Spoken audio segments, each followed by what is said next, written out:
How's it going, guys? Welcome back and happy 4th of July. I just wanted to do a quick update on the GTO. If you remember, in the last video we repainted it, and I'm really happy with how that paint job turned out. I think from my experience and what I was working with, it couldn't have been much better. But even with that new paint job, it's still looking a little bit off. And the reason for that is I don't have any trim on it and my back bumper isn't even installed. So in this video, we're going to be installing all that stuff on it so that it starts to look like a car again. I hope you guys enjoy. So as long as I've had the GTO, the one thing that's always bothered me about it was the rear bumper. And the funny thing is that when I got rear-ended a while back, the one thing that didn't get damaged was that bumper. So even though I don't technically have to replace it, I figured now would be the best time to replace it anyways. Yeah, you can really see the difference. The original one is in pretty rough shape after 50 years.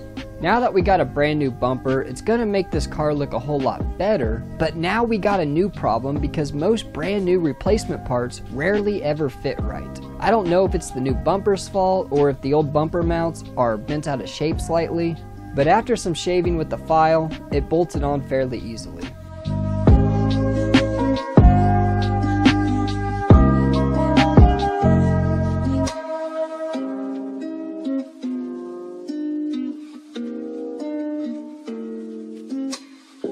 Moving on to installing the rest of the trim, which is much easier than the bumper was. Because instead of trying to get your brother and friend to come help you, trim can be done by yourself, which makes things less complicated. And because all this trim is original, I just took it off for the bodywork. So putting it back on is pretty easy because everything lines up and very little drilling or filing is needed.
Alright guys, I'm really happy with how the car's looking right now. It's been a long repairing process with plenty of bumps in the road along the way. And while I'm still not done with it, it's really nice to see it all in one piece again. I still got a little bit more trim to put on, and my paint job is going to need to be buffed and wet sanded. So all that is to come in future videos. After that, I'd like to get back to what I was doing before the crash, mainly restoring my interior. That's most likely going to be in the fall, although nothing's set in stone. So if you don't want to miss that, be sure to hit subscribe. And if you enjoyed this video, you can show your appreciation by hitting that like button. Have a great 4th of July, everyone, and I'll see you next time.